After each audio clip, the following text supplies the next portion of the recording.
Ya hermanos, vamos a comenzar entonces. Bueno, ya me presenté delante, así que no vamos a redundar en lo mismo, pero sí comentarles que mi intención hoy día es que hablemos de 3 patologías crónicas, y vamos a dejarlo en 3 porque pudiésemos hablar 1000 horas de muchas cosas, pero nos vamos a fijar en las 3 quizás que son más prevalentes, y por sobre todo en realidad en las complicaciones, porque a mí me pasa mucho, yo veo muchos pacientes, digamos de 60 años para arriba, y que llegan contándome la historia de que ellos estaban bien. Que no, yo nunca me di cuenta que estaba enfermo, o nunca me dijeron, o sí me dijeron, pero yo no sentía nada, y lamentablemente yo lo recibo en el hospital con complicaciones severas. Así que voy a partir hoy día contándoles una historia que es más o menos ficticia, no les voy a mentir, no les puedo mentir aquí en la iglesia. Vamos a hablar de un paciente que no necesariamente es toda la historia verídica, pero saqué como pedacitos de historias de varios pacientes y la confluí en una para que suene más dramático, la verdad. Pero mi intención en realidad con esto, más allá de contarle una historia, es que le tomen el peso. De verdad mi intención hoy día es que se vayan con ese mensaje para la casa. Las enfermedades crónicas son complejas y pueden significar muchos deterioros para su vida y también para su familia, ¿ya? Así que vamos a comenzar hablando de nuestro paciente, ¿ya? Don Pedro. ¿Alguien se llama Pedro acá? No. Qué bueno, así lo podemos pelar tranquilo, ¿ya? 56 años, ¿alguien tiene como esa edad más o menos? Por allá, los demás quizás ya pasaron por los 56 o todavía les falta. Todavía no. Bien, don Pedro trabaja como mecánico, ¿ya? En una planta. Mecánico, chuta. No es nada personal, ya no quiero que lo malentiendan, ¿ya? Trabaja como mecánico en una planta de revisión técnica, ¿ya? Y él es el único sostén económico de su familia, como quizás alguno de nosotros puede serlo, ¿ya? Don Pedro está felizmente casado, su esposa se llama Sara y Sara trabaja en el hogar, ya es dueña de casa. Y este matrimonio tienen 2 pequeños, no tan pequeño uno, ya David 21 años y Esther de 14 años. David está estudiando ingeniería mecánica tal como su padre, ¿ya? Y Esther todavía está en el colegio. Esta es nuestra familia, ¿ya? ¿Y qué pasa con Pedro? Que Pedro es hipertenso. ¿Algún hipertenso acá? Tenemos varios, ¿cierto? Y los que no, preocúpense porque quizás puede ocurrir. ¿Ya? ¿Y qué pasó con don Pedro? Que don Pedro le dijeron que era hipertenso desde los 40 años de edad. El médico cuando lo vio le dejó medicamentos, le dejó losartán, le dejó hidroclorotiazida, no sé si les suena alguno de esos medicamentos, pero Pedro en realidad no se los tomaba mucho. La hidroclorotiazida lo hacía hacer mucho pipí, entonces dormía mal en la noche, no, es que no me lo tomo, decía. Y el losartán se lo tomaba de vez en cuando se acordaba, cuando la señora lo retaba, oye, ¿te tomaste la pastilla de la presión? Ahí se lo tomaba, pero en realidad eso no pasaba todos los días, ¿ya? Y el argumento de él era que me siento bien, no siento nada, ¿para qué me voy a tomar medicamentos si estoy bien? De todo este tiempo, recuerden que Pedro tiene 56 años, o sea, lleva 16 años de hipertenso, ha ido solo a 2 controles porque la señora lo retó. Y si no lo retan, no va. ¿Qué pasó con don Pedro? Ahora hace poquito, el 5 de mayo, estaba trabajando tranquilamente en su planta de revisión técnica y inició con sensación de adormecimiento de la cara y del brazo derecho, como que sintió un hormigueo, ¿ya? Él, como muy bien se le ocurre a la gran mayoría de nosotros, le preguntó a un amigo qué hacer. Y el amigo le dijo, no, a lo mejor estás estresado, mejor ándate a descansar a tu casa. Terminó su jornada laboral, llegó a su casa, durmió un ratito a ver si se le pasaba. Despertó en la tarde-noche, se levantó para ir al baño y cuando quiso incorporarse y ponerse de pie, no logró sostenerse y se cayó al suelo. Y producto de la caída, se golpeó la cabeza y perdió el conocimiento. Su esposa se percata de esto y lo llama una ambulancia para trasladarlo a un servicio de urgencia, ¿ya? Cuando llega al servicio de urgencia, llega comprometido de conciencia, o sea, completamente desmayado, se había hecho pipí, y lo ingresaron rápidamente y le toman un escáner. Yo sé que muchos acá no son médicos, ¿cierto? Ni trabajan mucho en salud, pero esto es una imagen del cerebro, ¿ya? Esto es como que le cortaran la cabecita, la abrieron y miráramos el cerebro desde arriba, ¿ya? Es un escáner, un TAC. El cerebro normalmente debiese verse como lo que ustedes ven acá. ¿Lo alcanzan a ver todos más o menos? Sí. Todo esto que se ve blanco es sangre. Sangre que, porque se rompió una arteria, salió donde no debía estar y no solamente genera que la sangre deja de circular, sino que además esto empieza a generar un efecto de masa. La sangre hace como una presión hacia el cerebro y le empieza a generar alteraciones. Esto se conoce como ACV o accidente cerebrovascular hemorrágico porque hubo una hemorragia dentro de la cabeza. Y como ustedes bien saben, yo creo que más de algunos bien cabeza dura, el cráneo es súper rígido, no tiene capacidad de distenderse. Entonces cuando aumenta una presión adentro del cráneo, todos los órganos se empiezan a comprimir, ¿ya? Porque la sangre no tiene hacia dónde escapar y la bóveda craneana es súper dura. Entonces el cerebro se empieza como a apachurrar. El cerebro es más blando que la sangre, ¿ya? Eso le pasó a don Pedro y por eso tenía esos síntomas. Producto de esto, tuvo que ingresar intubado a una unidad de cuidados intensivos, que son las más complicadas, para tratar de manejar el ACV hemorrágico, que en realidad no hay mucho que hacer por él. Ya a veces se pueden operar, pero generalmente llegamos un poco tarde. Al menos en mi hospital, que es un hospital público, yo no he visto nunca uno que lo opere. En general, los miramos y vemos, cruzamos los dedos, que salga lo que Dios quiera, ¿no? ¿Qué pasó con don Pedro? Estuvo 30 días hospitalizado y evolucionó no muy bien. Una vez que salió de lo agudo, salió de este cuadro terrible, quedó con muchas secuelas, porque los ACV generan secuelas. No podía mover el brazo, no podía mover la pierna, absolutamente nada, o sea, 0%, no podía ni siquiera levantar el brazo. Quedó con un trastorno deglutorio, o sea que no podía tragar. No sé si alguien conoce a alguien en similares condiciones, pero se atoran todo el rato. Toman un sorbito de algo y tosen, y eso hace que la comida se les vaya hacia el pulmón y no puedan tragar.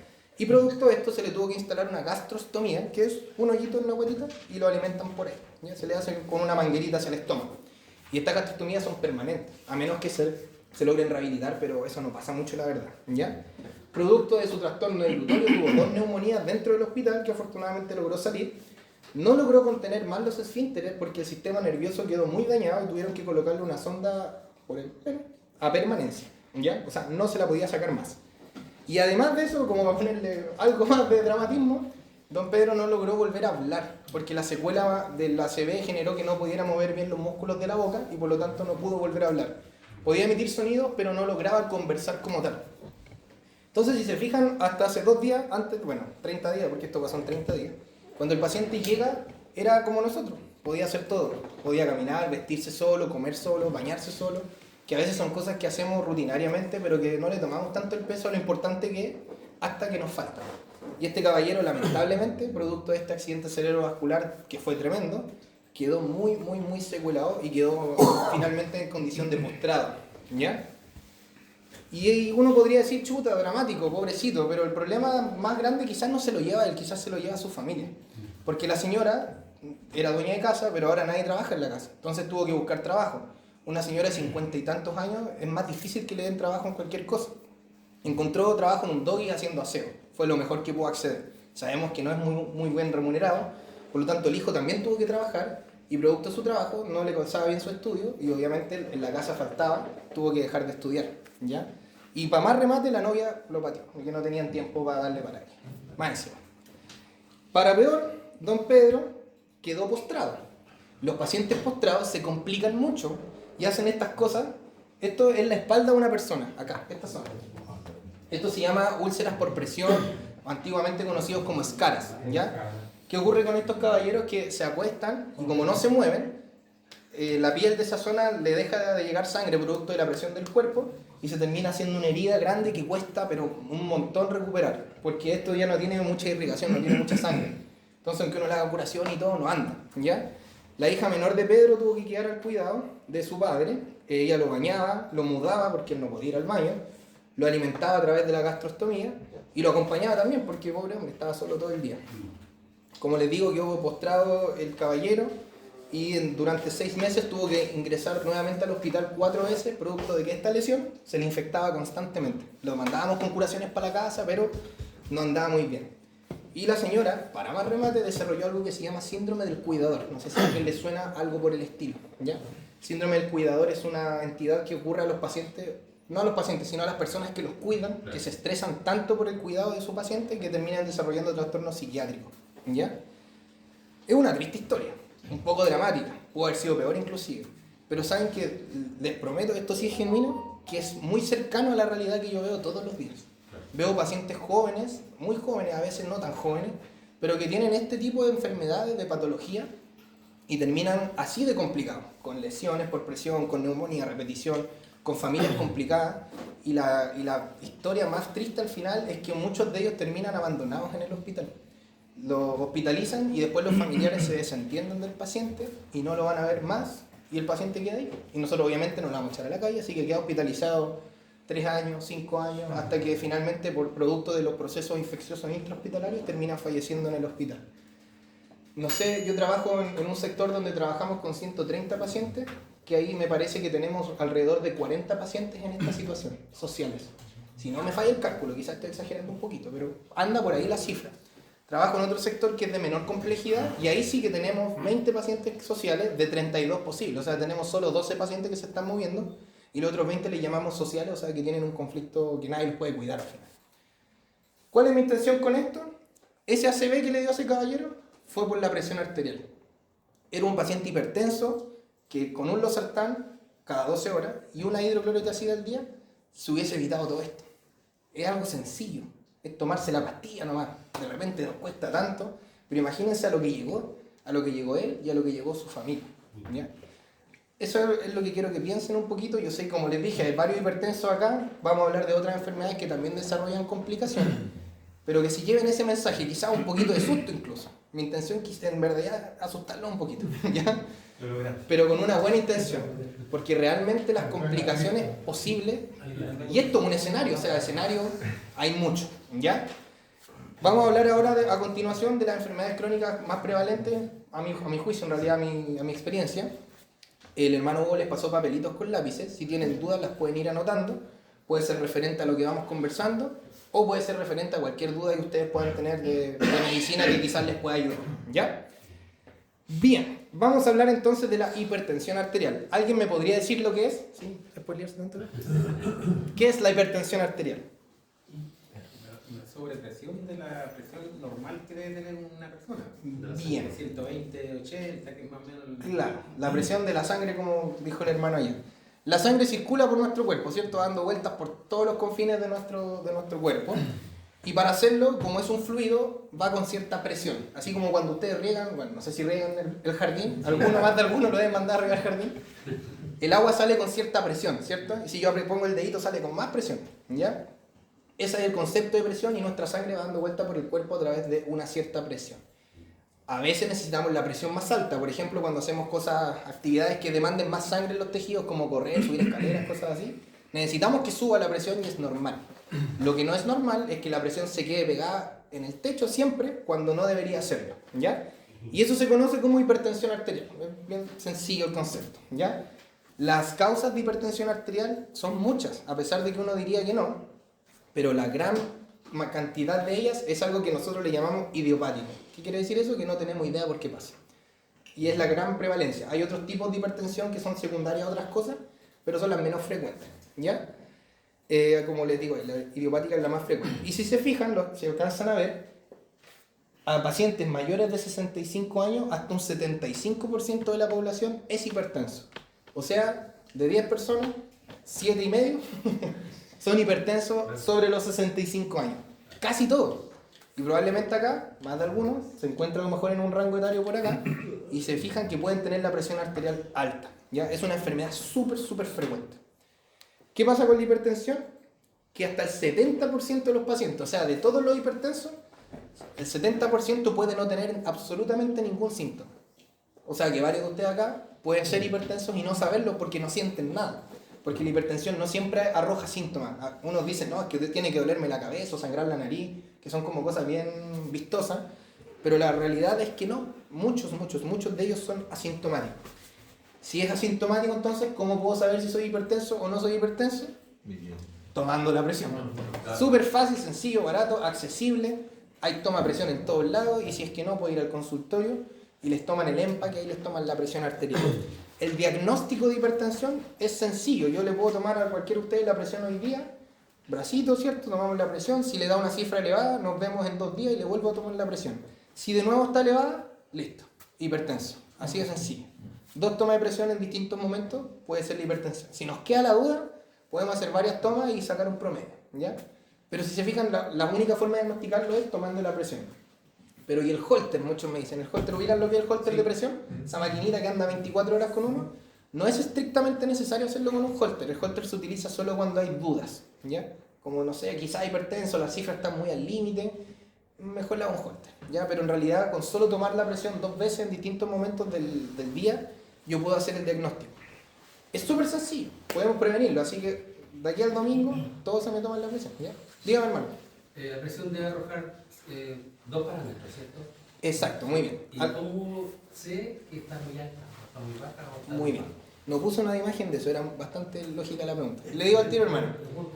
La hipertensión arterial, hay dos presiones, una que se llama sistólica, que es la alta, y una que se llama diastólica, que es la baja. Tiene que ver con los latidos del corazón. El corazón hace tum, ¿cierto? El primer tum es la sístole del corazón, que es cuando el corazón se aprieta, y el segundo tum es cuando el corazón se relaja, ¿ya? Por eso hay dos presiones. Entonces lo que hace la maquinita es tomar la presión y sentir cuando el corazón late y cuando el corazón se relaja, y esas son las dos cifras que me dan. Lo normal es menor a 140 de sistólica con 85 de diastólica. Menos que eso. No más que eso. No más que eso. Eso ya es hipertensión. 14,8. Exacto, 14,8 como suele decir la gente, ¿ya? Ahora, mientras más se puede optimizar, o sea, si es menor a 130 o menor a 120, mejor aún. Si usted está entre 130 y 140, igual es una zona de riesgo, ¿ya? Por lo tanto, algunos médicos incluso en esas zonas deciden iniciar terapia, ¿ya? Pero la guía chilena, que igual está un poco desactualizada, habla de 140 con 85, ¿ya? Entonces, si ustedes se toman la presión en la casita, ahí vamos a explicarles cómo tomarse bien la presión, y ven estas cifras, las anotan en un cuadernito y después van al médico y le dicen, ¿sabe qué? Me tomé la presión, estos son mis valores. ¿Soy o no soy hipertenso? Y ahí se les puede hacer el diagnóstico y todo. ¿Ya? ¿Me voy a decir algo?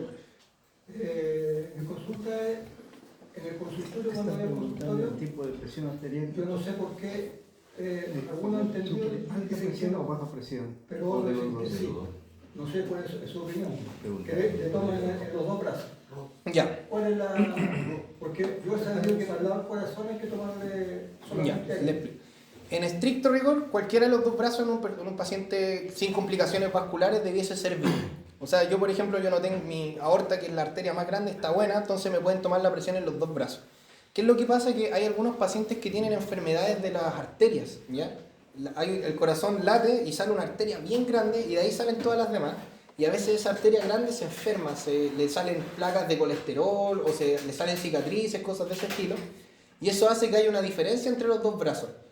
Si esa diferencia es muy grande, uno como médico debería estudiar a esa paciente, no debería quedarse como a la vida. Grande me refiero de 12 de diferencia, o sea, si acá tengo 150 y acá tengo 120, es una diferencia de más de 12, por lo tanto hay que estudiarla, ¿ya? Si no, si las dos presiones son similares, por ejemplo, esta le da 145 y esta le da 140, que estamos más o menos cerca, uno siempre elige el brazo más alto, que puede ser el derecho o el izquierdo, no es necesario que sea el del lado del corazón, ¿ya? Entonces, en ese sentido, uno elige el lado más alto porque es mejor quedarnos con la presión más alta y así poder ir bajando esa versus la otra, ¿ya? Eso es lo que deberían hacer al menos. Dígame. Consulta. ¿Qué hay de cierto que en este caso, como yo soy hipertenso, el dormir, digamos, hacia un lado favorece o no favorece, digamos, A la hipertensión Sí. arterial no tiene ninguna relación el dormir de ninguna forma, excepto si usted ronca. Si usted es roncador, o cualquiera de ustedes es roncador, dormir de espaldas o de guatita, que hace que ustedes ronquen más, no les favorece su presión arterial. Después les voy a conversar un poquito de eso cuando hablemos de otra cosa. Pero si ustedes roncan, ojalá siempre de ladito, porque eso genera apneas del sueño y las apneas son terribles, para muchas cosas. ¿Ya? ¿Alguna pregunta más? Sí. Dígame. Bueno, yo soy diabético y hipertenso. ¿Ya? Y yo voy constantemente al consultorio y me tomo los remedios que me dan normalmente. ¿Ya? Yo me siento bien, regularizado. Y Ujú. cuando voy al médico, también está bien usted de la presión, usted. Y incluso me están quitando unos remedios que me estaban dando fuerte. ¿Ya? Entonces, bueno, yo quería preguntar más que nada si la diabetes se puede mejorar con alimentos. Claro. ¿O no? Le voy a responder cuando hablemos de diabetes, ¿ya? Porque vamos a hablar de diabetes también, Ya, ¿ya? correcto. Pero a priori, más o menos, ¿ya? Ahí le voy a explicar bien. Ya. Última preguntita para avanzar. Dígame. Saber si un hipertenso puede controlarla, puede mejorar, ¿cierto? A través de la dieta, por ejemplo. Muy buena pregunta y lo que nos lleva a la siguiente diapositiva, ya que tiene que ver con las terapias. La medicina más clásica dice medicamentos para todo, porque es más fácil, para el médico y para el paciente a veces también. Pero las guías actualizadas de América del Norte y de Europa, que son las dos guías que más como importancia mundial tienen, recomiendan que la primerísima terapia es los cambios en estilos de vida. Y eso significa principalmente dos cosas: ejercicio, pero ejercicio de verdad, porque la gente me dice, no, yo voy a la feria y camino harto, o en mi trabajo camino harto, pero ese ejercicio no sirve. Es bueno porque se mantienen activos, pero tiene que ser ejercicio que los canse, que los agote, que los haga sudar. Ese ejercicio es el que vale, ¿ya? Eso por un lado, y por otro lado está la alimentación. ¿Qué es lo que no debe comer un hipertenso? Sopaipilla. Pero más simple. Los hipertensos, ¿qué es lo que no deben comer? Sal. Muy bien. Sodio. El sodio en realidad, ¿cierto? Que se encuentra principalmente en la sal. La sal sube la presión, ¿ya? En los pacientes hipertensos ha demostrado que tienen más mortalidad que los que no comen sal. Pero la sal no desencadena hipertensión. ¿Qué significa eso? Yo no soy hipertenso todavía, no por yo comer sal me va a dar hipertensión, ¿ya? Son cosas distintas. Pero si yo ya soy hipertenso, no debo comer sal porque empeora mi hipertensión, ¿ya? Entonces, ejercicio y sal fuera, ejercicio dentro, digamos, ¿Y sal de mar? cualquier sal. Pero, y un poquito, pues yo, por ejemplo, yo me preparo 2 huevos en la mañana, ¿Ya? cocido en agua, Lo estoy escuchando. Le voy a robar un poquito. y le pongo una pizca de sal. Porque en la casa consumen muy poca sal. ¿Ya? Y eso de mucho antes que yo me diera el infarto. Ya. Yo de que me casé, a mi señora simple, que yo... Poquita sal. Claro. Mire. Después me dio el infarto y va a ser hipertenso. Lo que deberían comer de sal al día es esto. Una tapita de lápiz Bic. Esto deberían comer de sal de mesa, por así decirlo. Sí, sal. Porque la comida de ustedes trae sodio. Sí. Que el sodio es el problema, como decía el hermano. El sodio es el problema. Entonces, ¿no? ¿Un ¿ah? gramo más o menos? No, son 2.5 de sodio y 5 de sal. 5 gramos de sal en suma, ¿ya? Entonces, esto es lo que ustedes deberían comer de sal al día. Sal, como les digo, sal de mesa. Porque el resto de comida también trae sal, ¿ya? Entonces, lo mejor siempre es nivelar para abajo, porque uno no anda con la tapita midiendo cuánto le echan, ¿ya? Pero es una aproximada, ¿ya? El azul, el azúcar. El azúcar, vamos a hablar de la diabetes. En cuanto a la hipertensión, no tiene mayor efecto, pero sí en cuanto a la diabetes, ¿ya? Dígame, hermano. Como hipertenso debería tomar más agua que una persona normal. Si tiene sus riñones buenos, sí. Deberían hidratarse bien, ¿ya? Porque la hidratación es beneficiosa para muchas cosas. Entre ellas eliminar algunas sales del cuerpo como el sodio, y eso nos permite regular un poquito más la presión. Si son enfermos renales crónicos, que no sé si alguno lo será acá, espero que no, es otro escenario, ¿ya? Entonces, tratamiento, voy al tiro, para avanzar un poquito acá. Tratamiento, dieta y ejercicio, bien. Pero si no, tenemos los medicamentos, ¿ya? Que está el famoso losartán, yo creo que varios lo conocen, o el enalapril, que es como su primo lejano, digamos, pero funcionan igual, ¿ya? Y está también el amlodipino o nifedipino, que también son medicamentos para la presión. Y también están los diuréticos, que son la hidroclorotiazida, que tiene un nombre bien raro, y la furosemida, ¿ya? Tanto el losartán como el amlodipino no van a generar problemas en el pipí. Sí, la furosemida los puede hacer ir más al baño, porque así perdemos líquido y bajamos un poquito la presión. Esos son los medicamentos que debiesen usar.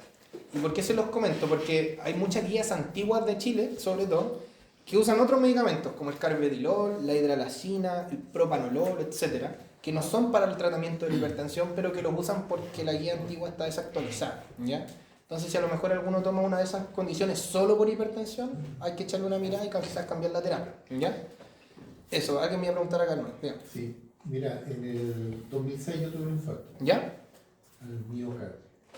Evidentemente me dijeron que era por hipertensión y otras cosas. ¿Ya? Estaba pasadito de peso igual que ahora. Ujú. Y, sí.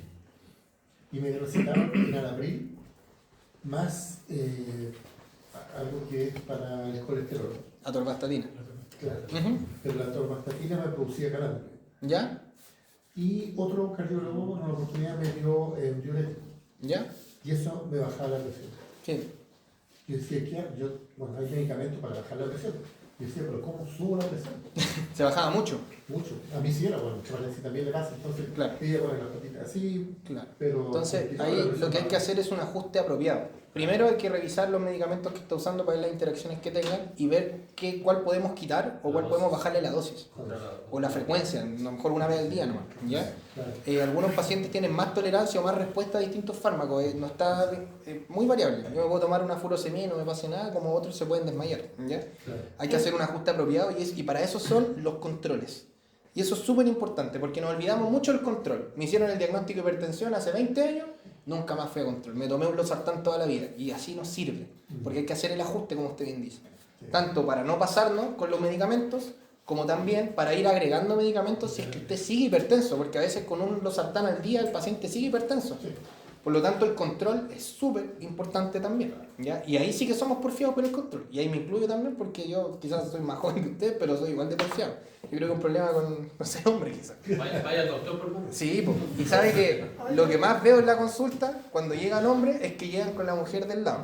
Y no hablan ellos, hablan ella. ¿Sabe que lo traje, doctor? Me dice. Porque él es hipertenso hace 20 años y no se toma ni una cuestión. Y el marido ahí, agachando el moño. ¿Hay alguien que le pasaba esto? Yo creo que a varios puede haber pasado. Diga, hermano. El enalapril está prohibido en Estados Unidos, dice. No está prohibido el enalapril en Estados Unidos. De hecho, es un medicamento muy seguro. El problema en el enalapril es que genera tos seca. Y no en todos los pacientes, en algunos. Entonces, como genera tos, no se está prefiriendo de primera línea y se prefieren los sartán. Pero no está prohibido porque es un fármaco que se usa para muchas cosas además de la hipertensión. ¿Hay algún medicamento que esté prohibido entonces? Muchísimo. Pero el enalapril no. No por ahora. Dígame. Yo tengo una duda porque Clamidia, clamidia. a mí me dio también un infarto en el 2020 y bueno, yo antes siempre desde que me declararon hipertenso, más o menos a los 50 años, me daban un losartán. Siempre, pero yo soy bien riguroso y bien cuidadoso, siempre fui bien atlético, haciendo ejercicio y de repente me dio el infarto. Y cuando ya me dieron el alta, me dieron losartán, me dieron carvedilol, la famosa aspirina 100, Claro. y el atorvastatina. 4 atorvastatinas todos los días. Claro. Después ya un tiempo me los bajaron a 2 y quedé con 2. Y resulta que yo conversando con un médico, que él es científico, que se dedica a investigar ¿Ya? todo, y él me dice que la atorvastatina por un lado hace bien, pero por otro lado lo está complicando, y a mí yo creo que me está complicando. Entonces, yo no le he dicho nada al médico, pues yo llevo mis controles y siempre puedo hacer. Tiene que decirle. Y he notado que la memoria mía ya está. Entonces, según este médico, se hizo un estudio de que la atorvastatina baja tanto los colesterol que baja la grasa buena. Y eso daña también, en cierto modo, el cerebro. O sea, Claro. tengo esa duda. Mire, la atorvastatina no es para la hipertensión, es para el colesterol alto, ¿cierto? La hipercolesterolemia. Esa es su indicación. Pero casualmente, la mayoría de los pacientes hipertensos también tienen el colesterol alto y se les deja. Pacientes con infarto también se les debe dejar. Exacto, que tuvo un stent, ¿ya? La reacción adversa más famosa de la atorvastatina son dolores musculares o calambres, como decía el hermano, ¿ya? Y esa es la reacción adversa más típica y frente a eso hay que retirarla. Ahora, uno debería ir haciendo un ajuste de la atorvastatina. Yo le pongo al paciente una meta de colesterol. Si logro la meta, me bajo del medicamento o lo saco. Y tengo que hacer un nuevo control para ver si ahí el colesterol volvió a subir. Otros efectos adversos, mire, y ahí esto es una opinión personal, llama a título propio, ahí me la voy a dar un poco de experto, ¿ya? Siempre hay estudios que demuestran todo. Que la atorvastatina es buena, que la atorvastatina es mala. Que da cáncer, que no da cáncer. Que da pérdida de memoria o no da pérdida de memoria. Eso, hay muchos estudios, yo creo que todos hemos visto estudios de miles de cosas, sobre todo ahora que las redes sociales están muy rápidas, ¿ya? Y uno en realidad debería verificar el nivel de evidencia del estudio. A veces los estudios son muy baratos, a veces son hechos por farmacéuticas para que compren sus medicamentos, a veces son hechos en realidades muy diferentes a la nuestra. Por ejemplo, si hacen un estudio en China, el perfil del paciente chino versus el de nosotros es muy distinto, entonces no son tan equiparables.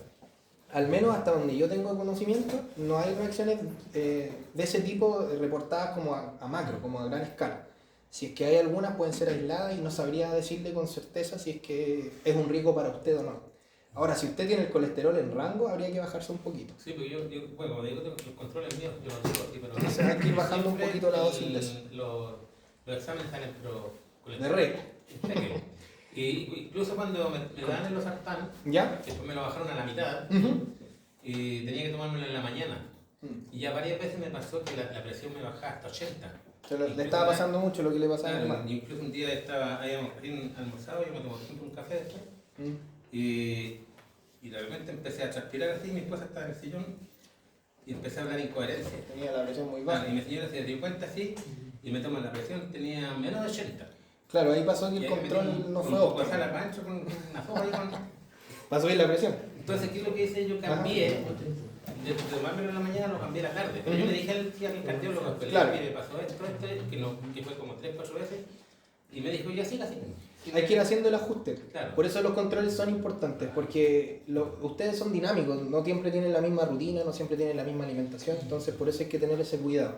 Entonces hay que ir a los controles. En los consultorios los controles son gratuitos para la mayoría, de hecho no, para todos es gratuito, y son cada 6 meses, incluso una vez al año si usted está bien controlado. Entonces no quita tanto tiempo. ¿Ya? Voy a continuar un poquito, después lo atiendo, ¿ya? Complicaciones de la hipertensión, muchísimas, pero quise centrarme en las más frecuentes. ACV, que ya lo mencionamos, ¿cierto? Accidente cerebrovascular con terribles desenlaces. He visto pacientes funcionales, perfectos, como la historia que les conté, que terminan postrados y no se levantan nunca más. O sea, es serio, ¿ya? Infarto o el miocardio, ya por lo menos hay 2 infartos acá, probablemente hay algún otro. Es frecuente por la hipertensión también. Enfermedad renal crónica, el riñón se echa a perder con la hipertensión, mucho. Tanto y así que los pacientes terminan en diálisis. La diálisis tampoco es una tan buena calidad de vida. Otra cosa, algo que se llama insuficiencia cardíaca, que es que el corazón se agota de luchar contra esta presión tan alta todo el rato y empieza a ceder. Y se congestiona, se llenan de líquido, se hinchan, no pueden respirar. Y su peor expresión de eso es algo que se llama edema agudo de pulmón. Aquí les traje una imagen de una radiografía. Esto de aquí debiese verse negrito entero. Todo eso blanco que ustedes ven es agua dentro del pulmón. No sé si alguna vez alguien se ha ahogado en una piscina, ha atracado agua, se ha pegado un mate como es, ¿cierto? El pulmón no debería tener agua, debería tener aire. Y todo eso es agua producto de la presión alta y el corazón insuficiente. Entonces, presión alta, malo, muy malo. ¿Ya? Díganme. Y ahí seguimos con diabetes después. Es que me llamó la atención que él hablaba del colesterol. Y bueno, normalmente cuando va al doctor, como el tope son 200. Pero hay un mínimo también, ¿o no? No en estricto rigor. Depende, porque el colesterol total son 200. Sí, pero el colesterol total implica el colesterol bueno y el colesterol malo. Por ejemplo, yo tengo el colesterol en 210, pero porque tengo el colesterol bueno demasiado alto. Soy muy deportista. Y el colesterol malo, entonces ahí uno en realidad tiene que ir a mirar el LDL, que ese es el colesterol malo. Y ese es el que uno va a tratar. Uno no trata el colesterol total. Si usted, por ejemplo, tiene 200 de colesterol, pero tiene el LDL bajo, estamos bien.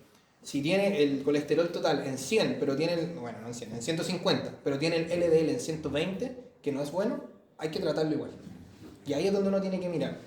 Hacia abajo, el que debe estar alto es el bueno. Si el bueno está muy bajo, eso no es positivo, porque significa que tengo poco colesterol y el colesterol igual lo necesitamos, ¿ya?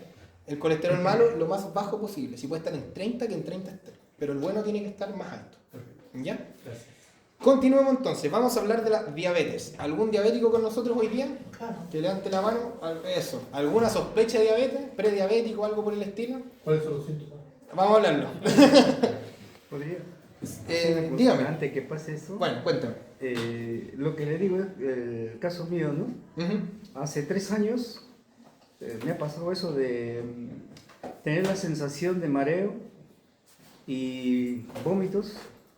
Y al punto de llegar a botar por vómitos un líquido marrón. ¿Ya?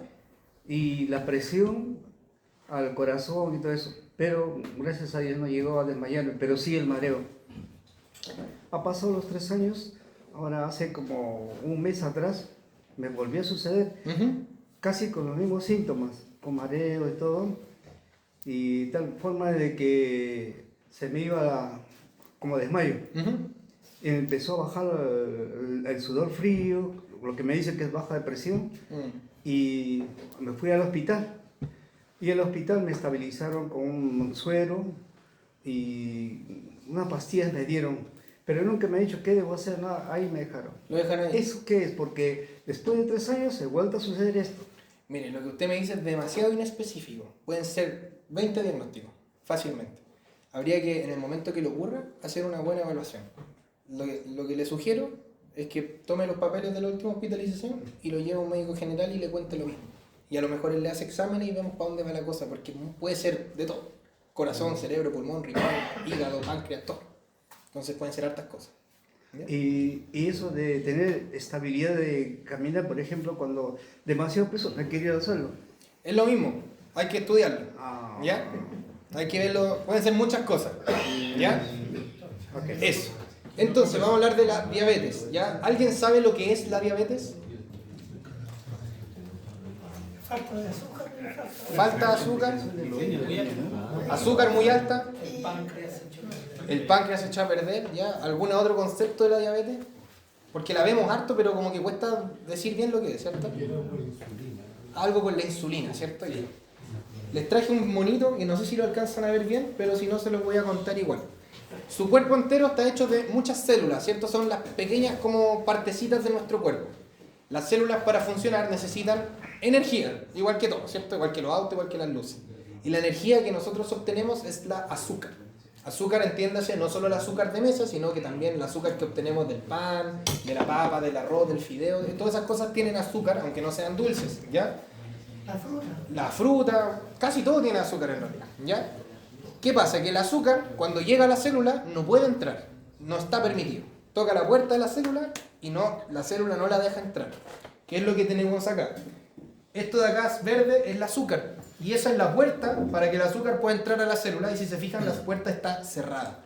Eso es lo normal, porque no podemos estar metiendo toda el azúcar dentro de las células por distintas razones. Porque el Señor lo dice así, vamos a dejarlo hasta ahí, ¿ya? ¿Cuál es el tema? Que para que esta puerta se abra, yo necesito una llave, y esa llave es la insulina, que está por acá. La insulina viene, anda dando vuelta por la sangre, abre la puerta para que la glucosa pueda entrar, y ahí entonces el azúcar entra a la célula y la tenemos como energía. ¿Qué pasa cuando yo como exceso de azúcar? La insulina va y empieza a abrir todas las puertas que puede, pero se empieza a agotar, porque no todo es eterno, ¿cierto? Bueno, algunas cosas que sí, pero en este caso no, ¿cierto? La insulina se agota, y el páncreas, que es el órgano que tenemos por acá, que es un órgano que tenemos en la guatita, produce la insulina, pero se empieza a agotar de producirla, porque es una máquina que tiene como un tope. Producimos tanta insulina que el páncreas empieza a tirar la esponja, y finalmente ese páncreas termina por dejar de funcionar y deja de producir insulina. ¿Qué pasa entonces? El azúcar empieza a dar vuelta por todo el cuerpo, pero no puede entrar a la célula. Si yo me pincho el dedo y pruebo la sangre, está dulce porque tiene mucho azúcar, pero ese azúcar no entra a las células. Y la necesitamos dentro, pero no la necesitamos afuera, ¿ya? Eso es la diabetes, así como en resumidísimas palabras, ¿ya? Ese es el problema. Mucho azúcar, pero no disponible porque no tengo insulina, no tengo la llave para abrir la puerta, ¿ya? Hay varios tipos de diabetes. La tipo 2 es la que probablemente los que tienen acá tengan, ¿ya? Que es la que se aparece con el tiempo, es adquirida, ¿ya? Y ocurre por lo que les comentaba, comer tanta azúcar hace que la insulina se agote, ¿ya? Hay otro tipo de diabetes, como la diabetes tipo 1, que se nace con eso y los pacientes desde muy chiquititos son diabéticos, ¿ya? Que espero que nadie lo sepa. Entonces no hay insulina, el azúcar se queda dando vueltas por la sangre y hace que la sangre se vuelva dulce, ¿ya? Y no sé si ustedes han visto, pero la mermelada es espesa, la miel es espesa. Si la sangre se vuelve dulce, entre muchas comillas, se espesa también. Hace que no circule bien y ese azúcar que anda dando vuelta empieza a inflamar todo lo que toca. Y se generan muchas alteraciones, ¿ya? Como la sangre no fluye bien, en las partes donde las arterias son más chiquititas, la sangre como que se empieza a quedar más pegada, entre comillas, ¿ya? Esto es toda una simplificación macro, pero para que lo podamos entender, ¿ya? Y eso genera muchas complicaciones, ¿ya? ¿Qué complicaciones? Vamos a verlas después, ¿ya? ¿Cuáles son los síntomas, como me decía el hermano? Como tenemos mucho azúcar en el cuerpo, pero no disponible, los pacientes se quedan sin energía al final y el cuerpo empieza a consumir otras cosas porque no tiene azúcar. El azúcar anda dando vueltas fuera de la célula. Entonces se empieza a comer, por ejemplo, las proteínas, perdemos músculo, se empieza a comer la grasa, empezamos a adelgazar. Y uno dice, bueno, estoy bajando de peso, vamos bien, pero están bajando de peso por algo patológico. No es bueno esa baja de peso, ¿ya? ¿Qué más puede haber? Como tengo tanta azúcar en la sangre, el riñón, como se vea como lleno de azúcar, trata de eliminarla por la orina. Y cuando el azúcar se va, se lleva consigo agua también. Y eso provoca mucho pipí. Y los pacientes andan haciendo pipí todo el día, más veces de lo habitual. Y como hacen mucho pipí, se deshidratan y también tienen sed todo el día. Entonces esos son algunos síntomas de la diabetes. Baja de peso, no intencionada, digamos, mucha sed y mucho pipí. Y un último síntoma es tener mucha hambre. Porque el cuerpo necesita energía que no la está pudiendo utilizar, entonces el cerebro dice, chuta, necesito comer. Pero en realidad aunque coman no va a servir porque no hay insulina, ¿ya? Esos son los 4 síntomas clásicos de la diabetes, las 4 P de la diabetes que se dice, que es la pérdida de peso, la polidipsia, que es tomar mucha agua, la poliuria, que es hacer mucho pipí, y la polifagia, que es comer mucho, ¿ya? Ese es como el resumen. Si alguno de ustedes tiene esos síntomas, hágase ver, como dicen, ¿ya? Hay que tener precaución. ¿Y cómo se diagnostica la diabetes? ¿Alguien que me diga? ¿Sí, mira? Examen de sangre. ¿Fácil o difícil? Fácil. Fácil. Hemoglucotés, se pincha un dedito, lo ponen en la máquina, 5 segundos y les dice cuánto azúcar tiene. Fácil, accesible, rápido, preciso incluso. También hay un parámetro, ¿cuál es el máximo? De acuerdo, vamos para allá, ¿ya? necesitamos tener 2 tomas de sangre. ¿Ya? Ahora, a una acotación. El hemoglucotest, que es el que se pone en el dedito, no sirve para hacer el diagnóstico. ¿Ya? Ese no sirve. Pero sí me da una idea. Si está muy alto, mejor me tomo el de la sangre venosa, porque ese es el que está estandarizado para hacer el diagnóstico. Si está normal, tampoco me quedo tan tranquilo porque la sangre venosa puede estar más alta. ¿Ya? Pero sí, como les digo, les puedo orientar un poquito. ¿Ya? Entonces necesito 2 tomas de sangre. ¿Ya? Y hay varios exámenes que se pueden hacer. Se puede hacer la glucosa en ayunas, que es que ustedes van al centro, le sacan sangre en ayunas, ven la glucosa, alta, diabetes. ¿Ya? Pero necesito 2 tomas, una sola no sirve. ¿Ya? El otro es el test de la tolerancia a la glucosa. ¿Alguien lo ha hecho alguna vez? Sí. Es bien desagradable, ¿cierto? Hay que tomarse una cuestión bien dulce, le toman la glicemia antes y después. Ese test sirve para algunos casos. ¿Ya? No es necesario que todos los pacientes para hacer el diagnóstico de diabetes lo hagan. Ya se hace solo en algunos casos seleccionados y también sirve para el diagnóstico. Y lo otro es un examen de sangre que se llama hemoglobina glicosilada. ¿Ya? La hemoglobina es una proteína que anda dando vuelta por nuestra sangre, que es la que transporta el oxígeno. Y esa proteína vive mucho tiempo con nosotros, ¿verdad? Se queda harto rato. Y como la sangre se queda dulce, esa proteína como que se llena de azúcar por todos lados. Mientras más dulce está esa proteína, significa que en los últimos 3 meses yo estuve bien dulce. Entonces también es un parámetro para verlo. Como les digo, necesitamos 2 exámenes de sangre. Uno solo no sirve, a menos que ustedes tengan síntomas de diabetes. Si ustedes tienen mucha sed, mucha hambre, lo que conversamos recién, y tienen una glicemia sobre 200, con eso ya es suficiente. ¿Ya? Entonces, sencillo hacerse el diagnóstico. Un examen de sangre, que no es tan caro, que es accesible, para que lo tengan en consideración. ¿Ya? Ahora, respecto a los valores que me decía el hermano, la glicemia normal en ayunas es menos de 100. ¿Ya? Eso debiese ser lo normal. Lo no normal es entre 100 y 126. Eso se llama glucosa, o sea, glicemia de ayuno alterada. Eso no es diabetes, pero sí es prediabetes. ¿Ya? Y después de 126 para arriba es diabetes como tal. Pero 2 muestras. Si tengo una en 126 y la otra en 120, no tengo diabetes, tengo prediabetes. ¿Ya? Eso. El tratamiento de la diabetes es amplio, muchos medicamentos, muchas fórmulas, pero es un tratamiento escalonado. Lo primero son los cambios en el estilo de vida. Y ahí voy a lo que me decía el hermano. La diabetes en sí no tiene cura, al igual que la hipertensión. Jamás van a dejar de ser diabético o hipertenso. Pero sí podemos controlarnos, tanto la presión como la diabetes, para estar como una persona normal, como si no la tuviésemos. ¿Ya? Pero a punta de medicamentos o a punta de dieta. Y aquí la dieta en el diabético es fundamental. Evitar todo lo que estamos comiendo prácticamente. Ahora, ¿el diabético no puede comer azúcar, nada? No, puede comer, ¿ya? Pero no hay que excederse. Como todo en la vida, los excesos son el problema. No el comerse algo, un dulcecito, una vez a la semana, no hace daño, ¿ya? ¿La stevia puede ser? La stevia no ha demostrado mejorías en general hasta donde tengo entendido. No hay tanta diferencia, si no me equivoco, ¿ya? Dígame. ¿Todos los carbohidratos son azúcar? Todos los carbohidratos son azúcar. Todos, porque el monómero principal, como la estructura, es la glucosa. La glucosa hecha pan, la glucosa hecha harina, la glucosa hecha papa, la glucosa hecha azúcar de mesa. Pero todas son glucosa. ¿Y las proteínas también? No, la proteína, otra cosa. Otra estructura, otro metabolismo. Pueden comer proteína, no hay problema. ¿Qué pasa cuando tengo el páncreas graso? Páncreas graso. Eso habla más de obesidad que de diabetes. ¿Ya? La diabetes me puede llevar a la obesidad y la obesidad a un páncreas graso, porque al final el páncreas graso quiere decir que hay mucha grasa en el páncreas, pero eso traduce en realidad que hay mucha grasa en todos los órganos, posiblemente, ¿ya? Pero no es diabetes en sí. Ahora, si la grasa inflama tanto el páncreas o lo infiltra mucho, puede empezar a generar diabetes a largo plazo, ¿ya? Eso. La Sí, diabetes no se puede revertir. no se puede ¿Y revertir. la prediabetes? La prediabetes sí. La prediabetes sí. Si la tratamos, sí. No los voy a poner en evidencia, pero no sé si se han visto algunas como lunarcito aquí en el cuello o unas manchitas así como aterciopeladas, oscuras, negruzcas. Esos son signos de resistencia a la insulina. ¿Ya? Eso no es diabetes todavía, pero sí es un tipo de prediabetes. ¿Ya? Y se puede mejorar. La resistencia a la insulina ocurre porque la célula ya no pesca la insulina. Como ya la recibió tantas veces, la olvida. Y el páncreas sigue produciendo y la célula la olvida. Y ahí se vuelve resistente, por así decirlo. ¿Ya? Dígame, hermano. Quería contestar una situación que tiene que ver con la diabetes, por supuesto, en el caso de mi esposa. ¿Ya? Tú mencionaste cuatro síntomas, pero de mi esposa era súper sana. Bien sana. El único problema que teníamos en el matrimonio es que ella era buena para comer azúcar, y ahí es donde yo... Ahí peleamos. Entonces siempre teníamos ese problema al principio. Después de pescar el té, 1, 2, 3, 4, estoy ya, no digo dos queda bueno. No, pero tenemos que estar así. Ya, sí. ¿Ya? Para no pelear, ya estamos. Claro, ¿para qué vamos a tener problemas? ¿Ya? Pero más o menos como a los, a ver, mi esposa tiene 65, como a los 56 años, a los 57 años, un día me dice, ¿sabes que no te veo bien? Estamos así más o menos casi en la misma distancia y me dijo, te veo borroso.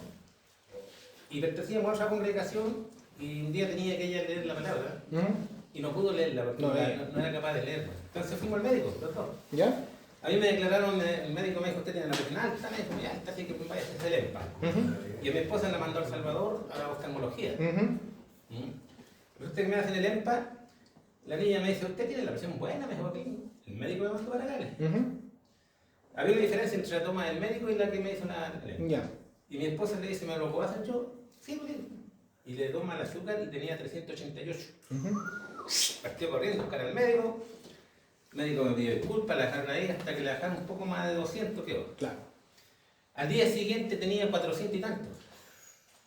Y ya casi no veía. Claro. Ahora, ¿cuál es el problema? Que nosotros tuvimos unas visitas de unos pastores. ¿Ya? Yo por atenderlos bien compré uva, harta uva. ¿Ya? Y ellos llegaban a comer en la noche. Se la pidió.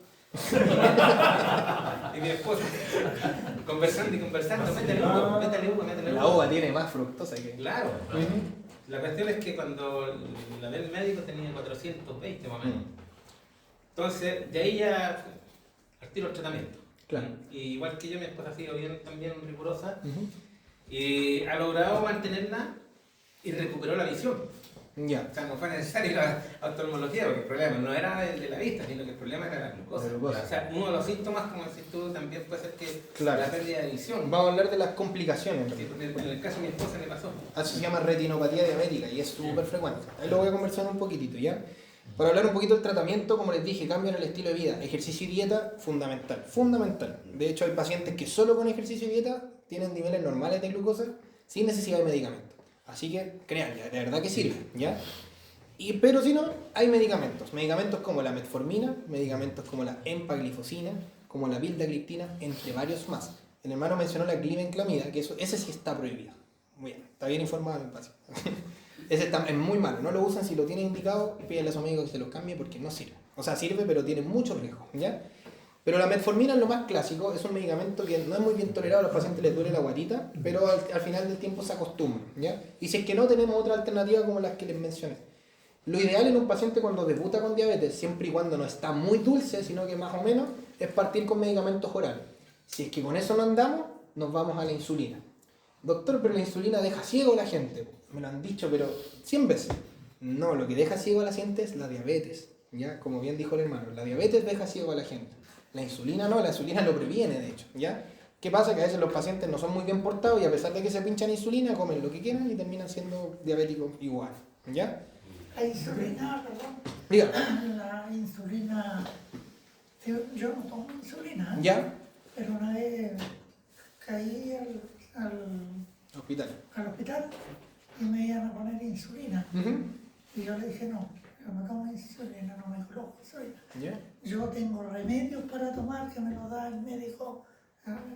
Entonces me respetaron eso y Claro. no me dieron. La insulina es, o sea, Pero a no sé veces... si produce, después se acostumbra uno, ¿cómo se llama? No, la insulina es lo más seguro que tenemos. El problema es que es engorroso porque hay que estarse pinchando, ¿cierto? Y no es grato, es mejor tomarse una pastilla que pincharse.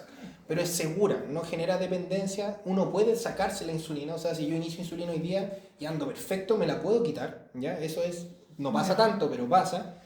Y los pacientes hospitalizados en general se manejan con insulina y no con medicamentos. Porque el paciente hospitalizado es otro contexto. Es un paciente que tiene otra cosa, que está resfriado, neumonía, pancreatitis, cualquier cosa. Entonces ahí el tratamiento es distinto. Pero yo a mis pacientes los manejo con insulina en el hospital y después los doy de alta con metformina. Si es que se puede, ¿ya? Eso. Una preguntita más, tío. Yo tengo un hijo menor, 35 años, tiene diabetes, Ya, grado 1. ya. Cuando está medio complicado, un vaso de agua con azúcar. Claro. Sí. El diabético tipo 1 tiene una diferencia con el tipo 2. El tipo 1 no tiene absolutamente nada de insulina, cero de insulina. Entonces, ¿qué pasa? Que usan insulina, mucha, más que el otro, y a veces nos pasamos, y a veces nos baja mucho el azúcar. Y ahí empieza lo que usted dice, se marean, les da como sudoración, temblor, y hay un vasito de azúcar con agua para subir el azúcar. Incluso tiene Un medidor de glucosa. Claro. Eso es lo ideal. Pero no es, no es lo más frecuente. Los diabéticos tipo 1 no son tan frecuentes, ¿ya? Pero es en ese caso, ¿ya? Y es cuando nos pasamos con la insulina, en realidad, ¿ya? Vamos a hablar brevemente, les voy a mencionar algunas complicaciones de la diabetes, como decía el hermano, ¿ya? Infarto al miocardio, ya hablamos, hipertensión y diabetes, la peor mezcla para el infarto y también para el accidente cerebrovascular y también para la enfermedad renal crónica. La mitad, si no mal recuerdo, de los pacientes en diálisis están en la diálisis por la diabetes. Así que, ojo, ceguera, como dice el hermano, los ojos se pierden, quedan ciegos completamente, ¿ya? Amputaciones, los empezamos a recortar de a poquitito, un dedito, después el tobillo, después la rodilla, después las dos rodillas, después las dos piernas inclusive, las manos incluso. Es terrible, de verdad, no es calidad de vida, ¿ya? Infecciones recurrentes, se hospitalizan constantemente por neumonía, por infecciones abdominales, infecciones cutáneas, etc., ¿ya? Disfunción eréctil también es un síntoma habitual de la diabetes, algo por lo que no se consulta mucho, pero que es un problema igual importante para la gran mayoría de los varones, ¿ya? Pérdida de musculatura, se emacian, quedan flacos, ¿ya? Algo que se llama fascitis necrotizante, que no les quise poner una foto porque es demasiado feo, pero en muy sencillas palabras se les pudre la piel, cerca de las piernas, y es rápidamente mortal, ¿ya? Muy mal. Y muchas más, la diabetes de verdad que tiene, ahí sí que podemos hablar 5 horas, ¿ya? Un cáncer. No sé si es cáncer asociado a diabetes, me parece que es páncreas, pero no estoy seguro. O sea, me refiero, es como un cáncer. Ah, es como un cáncer, claro. Silencioso. Terrible. Dígame, hermano. Al igual que o similar a la hipertensión, Ujú. hay diabetes, digamos, por altos niveles de azúcar en sangre y por muy bajos niveles de azúcar en sangre. Cuando Que es muy... igual diabetes. No. La diabetes es problemas de la insulina, que no tengo insulina por alguna razón. Y eso provoca que el azúcar esté alta, ¿ya? Si yo tengo el azúcar baja espontáneamente, eso no es diabetes. Pero sí puede ocurrir que yo soy diabético, uso insulina, mucha, me pasé con la insulina y eso me bajó demasiado el azúcar. Ahí sigo siendo diabético, pero estoy haciendo una complicación, que son cosas distintas, ¿ya? Porque hay gente que, claro, como le baja mucho el azúcar, porque se pasan con la insulina, o se ponen insulina y no se comieron la frutita, no se comieron el postre, y la glucosa se les va al piso y es bien grave eso, hay que manejarlo rápido, de hecho, ¿ya? Vamos a seguir con la última enfermedad crónica, la obesidad. ¿Hay algún obeso con nosotros? Esta pasa piola porque es socialmente aceptado. Aquí somos todos medio guatón. Yo todavía no, pero ya me está saliendo mi guatita de los 30 años. Estoy de muerte. Vaya al médico. Sí. ¿Qué es la obesidad? Es el aumento de grasa. ¿Ya? Y aquí ojo, porque la grasa no es lo que tenemos en la guata nomás. La grasa está dentro de los órganos, como decía el hermano. El corazón se engrasa, el intestino se engrasa, el hígado se engrasa, todo se llena de grasa. Muy mal, ¿ya? ¿Y con qué se relaciona? Con que estoy comiendo más de lo que necesito. Más me refiero en calorías, ¿ya? No en cantidad. Porque el cuerpo está diseñado, Dios nos creó para gastar la energía que estamos ingiriendo. Por ejemplo, yo gasto 1000, entonces me como 1000 o 1100 y guardo 100 por si acaso. Pero nuestra realidad del día de hoy es que no gastamos tanto, ¿cierto? Nos movemos poco, trabajamos sentados, caminamos menos, ya no andamos en bicicleta y comemos, pero completo, churrascos, pollo asado, que quizás no es tan grande, pero tiene mucha caloría, tiene mucha energía y el cuerpo no necesita tanta energía. Entonces, ¿qué hace el cuerpo? Dice, lo guardo por si acaso. Ese fue el mecanismo, pero ese por si acaso termina transformándose en un problema. Ese es el problema de la obesidad. Como más de lo que necesito. ¿Cómo se soluciona entonces? Comiendo menos de lo que necesito y gastando más, ¿ya? ¿Qué pasa con la grasa? La grasa no solamente se acumula, sino que genera algo que se llama fenómenos inflamatorios. Inflama los tejidos, se ponen rojitos, por así decirlo. Y eso hace que los tejidos no funcionen bien. Y con tejido me refiero a los vasos sanguíneos, al corazón, al hígado. El hígado, la segunda causa de cirrosis a nivel de Chile es por hígado graso, ¿ya? La primera es por alcohol. Y en el mundo me parece que también. Así que hígado graso, muy malo, genera cirrosis y todas sus complicaciones, ¿ya? Y bueno, el exceso de grasa, como les digo, predispone a un sinnúmero de complicaciones. ¿Cómo diagnostico? Muy fácil, midiendo la guatita, pesándose. Eso es lo más clásico, ¿ya? Pero el diagnóstico formal se hace con algo que se llama impedanciometría, que es esa maquinita donde uno pone las manos, que tiene como unos fierritos así, uno pone las manos, espera un ratito y eso es todo. En las farmacias hay de esas máquinas que toman la presión y uno pone las manitos y te dice tu porcentaje de grasa, ¿ya? Que no debería ser muy alto, va a depender igual de la estatura, de la edad, de varias cosas. Pero es sencillo el diagnóstico y si no, es pesarse nomás. Lo que habitualmente usamos es el IMC, que es el índice de masa corporal, que no está estandarizado, no es una regla tan buena en general, porque, por ejemplo, si yo fuera musculoso como mi hermano, así grande, voy a pesar más y voy a tener un IMC alto, pero ese alto es de músculo, ¿ya? Pero no veo a ningún físico-culturista acá, entonces yo creo que sí nos va a servir el IMC para hacer el diagnóstico, o por lo menos para aproximarnos a una idea. Entonces, si estamos pasados los kilos, vamos a tener que hacer algo al respecto, ¿ya? ¿Me iba a decir algo, hermano? Una consulta, hermano. Dicen que el pan engorda, pero yo digo que el pan no engorda. El que engorda uno. Uno engorda. Claro. Sí, pues, es verdad. Exactamente. Tiene toda la razón, uno es el que engorda, el pan está igual. ¿Qué pasa con la alimentación? El pan, el pollo asado, todas las cosas que les dije, las sopaipillas, los quequitos, no es que estén mal. Uno le tiende a echar la culpa al otro en vez de asumir la culpa a uno. El que está mal es uno. El pan no es el problema es comerme 10 panes. Ese es el problema. La comida. ¿Ah? Desordena. Exactamente. Comerse una hamburguesa está mal, no está mal, pero comerse una a la semana, una al mes, ojalá, cada 15 días, no día por medio, ¿ya? O lo mismo que usted dice, el pan. ¿Está mal comer pan? No está mal comer pan, pero comer pan al almuerzo, al desayuno, a la 11, al postre, un pancito con chancho y mayo. No, ese es el problema al final. La culpa no es de la comida, es de nosotros, ¿ya? El tratamiento para la obesidad, hay tratamientos, al igual como mencionamos recién, cambian el estilo de vida y ejercicio. El ejercicio aquí sí que es fundamental, ejercicio aeróbico, hacer ejercicio, trotar, correr, bicicleta, lo que sea que les pueda hacer transpirar, ¿ya? Eso es un ejercicio aeróbico importante. Y obviamente reducir la ingesta de calorías, ¿ya? Que las cosas calóricas, por ejemplo, a ver si tengo suerte. Esta bebida no dice alto, ¿eh? Dice así. La azúcar es caloría, ¿ya? Azúcar. Todos los sellitos que tenemos. Mientras más sellos, más rico. Es verdad. Y mucha que rico, pero es malo. Nos salvamos. Eviten las cosas con sellos. ¿Qué otra cosa bebida?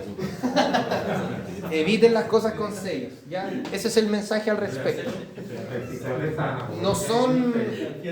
Hay cosas de repente, o sea, si uno va a un carrito completo, el completo no trae un sello, pero sabemos que no es tan beneficioso, ¿ya? Evitar las cosas muy calóricas y preferir las cosas no tan calóricas. Las proteínas, la carne, pueden comer la carne bien cocida, sin tanta sal, sin tanto aderezo, también es bueno, ¿ya?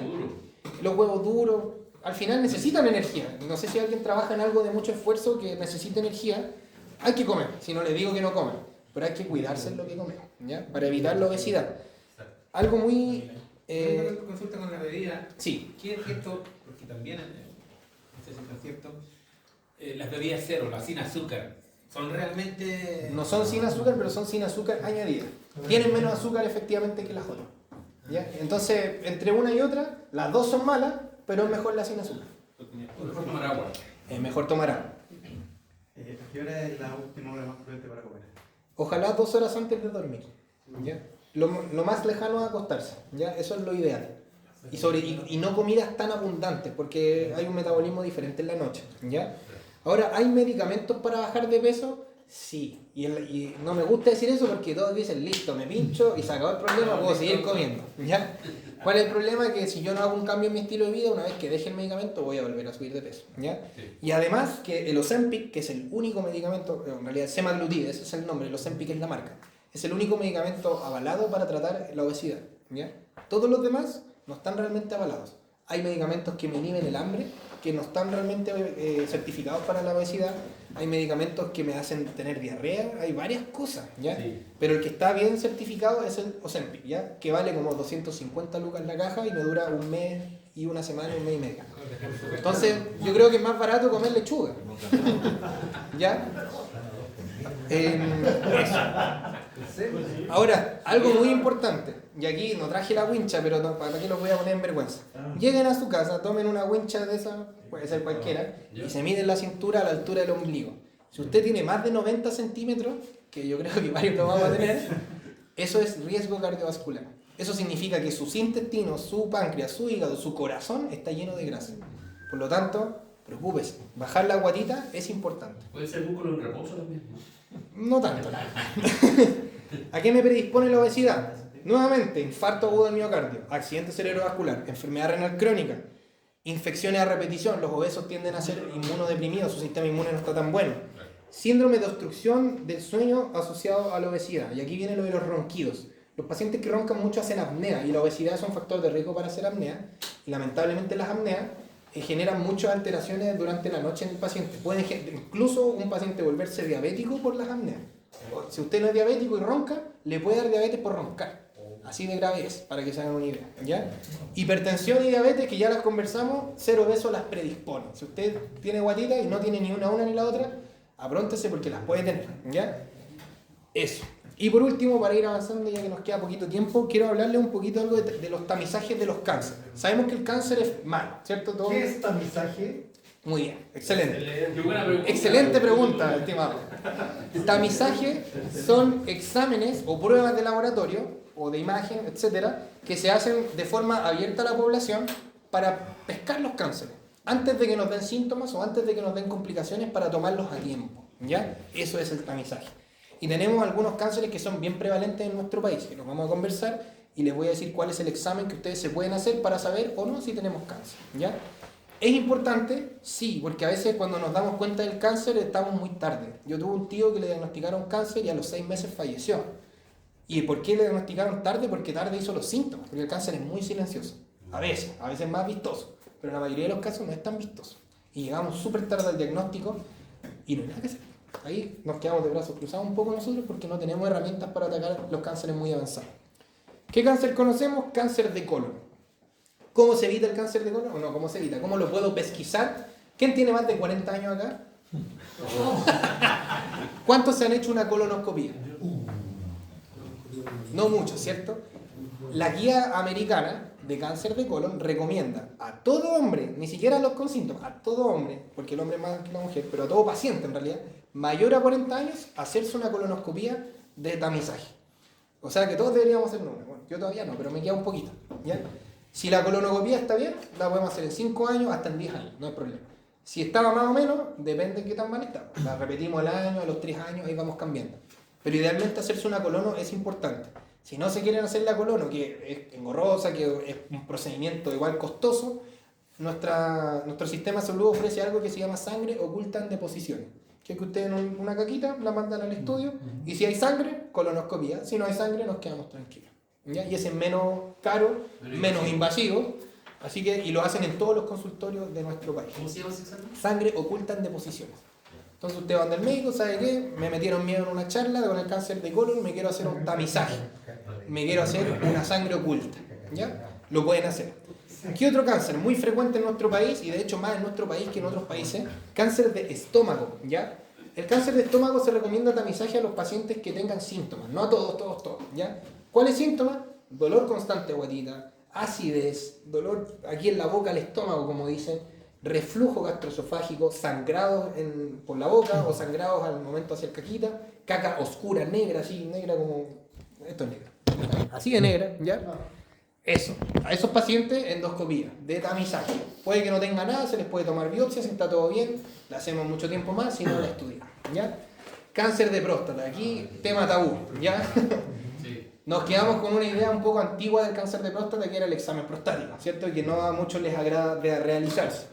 Comentarles para su beneficio que hay otros exámenes, como el antígeno prostático específico, que es un examen que se hace de sangre, es una muestra venosa, y si sale bien nos podemos quedar tranquilos por un tiempo, si sale mal, probablemente vamos a hacer otro estudio y quizá eventualmente el examen prostático habitual, que se sigue haciendo, ¿ya? Pero no es lo primero que hacemos, hay otros exámenes antes. Y un examen de sangre, un pinchacito, un laboratorio y nos quedamos tranquilos porque no tenemos cáncer, ¿ya? Y otro cáncer que es el cáncer de pulmón, también es frecuente, un poquito menos que los anteriores, principalmente en pacientes que alguna vez fumaron, ¿ya? No sé si alguno aquí alguna vez fumó, pero si alguna vez usted fumó en su vida más de 100 cigarros, tiene más riesgo de cáncer que el resto de la población, aunque ya lo haya dejado. Si persiste en el hábito, por supuesto que hay más riesgo, ¿ya? Y en esos casos, dependiendo igual de los síntomas, se recomienda sobre los 60 años igual hacer un escáner de tórax, ¿ya? Para ver que no haya nada feo. Resumen, preocúpese. Esa es mi intención hoy día. Con mucho cariño, obviamente, no quiero meterle miedo con mala intención, sino porque realmente yo veo historias tristes, hermano. Ahí yo creo que Dios me ha tocado la fibra con la gente, porque de verdad que la gente la pasa muy mal, sus familias la pasan muy mal, los pacientes me dicen, yo antes podía jugar a pelota y ahora no puedo ni ir al baño ni limpiarme. Entonces, terrible, ya, preocúpese, ocúpese de su salud, hagan algo por ella, háganse un chequeo al año, una vez, no cuesta nada, tomarse un examen de sangre, tomarse la presión, tomarse el azúcar, ¿ya? La mejor forma de prevenir esto es, o sea, de evitar todas estas complicaciones es prevenir. Porque antes de eso no estamos bien, pues, no tenemos complicaciones, ¿ya? Y ahora, si usted ya es hipertenso, si usted ya es diabético, si usted ya tiene algo, adhiera a sus terapias. Tómese las pastillas, si no es tan terrible. Es tomarse una, dos, a veces son hartas, a veces son 5, sí, es incómodo, es molesto, pero es mejor eso a que comer por una sonda en la guatita, creo yo. Como contraste, ¿ya? Entonces, adhieran bien a sus terapias, vayan a sus controles, ¿ya? Para que tengan ese espacio. Y lo último, ya hermanos, yo igual soy médico, aunque no lo parezca, ¿ya? Yo atiendo pacientes. Y yo sé que a veces los recursos no están tan buenos, yo sé que a veces de pronto no está tan fácil el acceso, pero les quiero abrir esa oportunidad también a que puedan acercarse a mí si tienen dudas, ya dudas como las que estamos conversando, o dudas porque sabéis que soy hipertenso, no me controlo hace tiempo, me podía hacer un chequeo, lo hacemos, ¿ya? Yo no tengo ningún problema, todo con la módica suma, no, todo gratuito por supuesto hermano, no quiero que se sientan incómodos, que cuánto te pago, que no, de verdad que para mí no hay ningún problema. Dios me dio la oportunidad de estudiar esto por alguna razón y creo que una de ellas es para poder ayudarnos entre nosotros. Hay un versículo que dice hacer bien todos mayormente a los hermanos en la fe, ¿ya? Entonces tenemos esa intención, ¿ya? Cualquier cosita, mi número de teléfono está ahí, le pueden sacar fotitos, lo anotan. Lo que sí les pido es que me escriban un mensaje por WhatsApp, porque el teléfono no lo atiendo mucho porque a veces estoy trabajando, a veces estoy durmiendo, no les voy a mentir. Entonces manden un mensajito y en cuanto pueda les voy a responder, ¿ya? Y lo que sea que necesiten una orden de examen, necesiten una receta, tienen alguna duda, tienen un primo, tienen lo que sea, con confianza, ¿ya? Yo no les voy a cobrar, ni me voy a enojar, como les digo, a veces me demoro un poquito, sí, pero les voy a responder, ¿ya? Eso hermano, creo que estamos bien con el tiempo. Digno de suprema adoración, proclamamos hoy de tu bondad, mis labios tu justicia alabarán. Grande es el Señor, digno de suprema adoración, proclamamos hoy de tu bondad.